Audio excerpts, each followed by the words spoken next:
కొన్ని కొన్ని టైటిల్స్ కాంప్లికేషన్స్గా ఉంటాయి. అసలు ఆ టైటిలే సినిమానికి తప్పిస్తుంది ఆడియన్స్ని బాగా. కోర్టు అనే టైటిల్ పెడదాం అనుకున్నప్పుడు మీరు ఫస్ట్ ఏం ఫీల్ అయ్యారు? అంటే ఇది కొంచెం మళ్ళీ కోర్టులో వాళ్ళైనా అభ్యంతర పడ్డారు, అసలు ఇది ఎలా మళ్ళీ తర్వాత కోర్టుకే కదా. నాకు ఈ రోజు దాకా ఉన్న ఎక్స్పీరియన్స్ ఏంటంటే అండి, 16 years as an actor. First నాకు ఇంకా గుర్తుంది, అలా మొదలైంది అని మేము టైటిల్ పెట్టినప్పుడు చాలా చెత్త టైటిల్, ఇదేం టైటిల్, అది ఇది అని అందరూ అన్నారు చివరి దాకా. నేను ఒక్కడనే బాగుంది లవ్ స్టోరీకి అని అనేవాడిని, నందిని కూడా అనేది.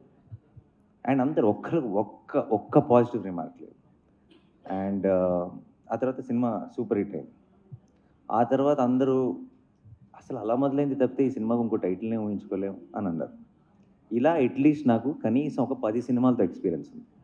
మన నచ్చిన సినిమాకి టైటిల్ బాగుంటుంది సార్, నచ్చిన సినిమాకి టైటిలే కాదు ఏది బాగోదు. నానిగారు ఒక్క నిమిషం. నానిగారు, మీరు హిట్ 3 ప్యారడైస్ గురించి అడగొద్దన్నారు, బట్ రీసెంట్గా మీరు చిరంజీవి గారితో శ్రీకాంత్ ఓడేలా కాంబినేషన్లో సినిమా అనౌన్స్ చేశారు. ఈ ఇయర్లో ఉంటుందా, నెక్స్ట్ ఇయర్లో ఉండదు? అదొక్కటి చెప్పండి. నెక్స్ట్ ఇయరే అండి.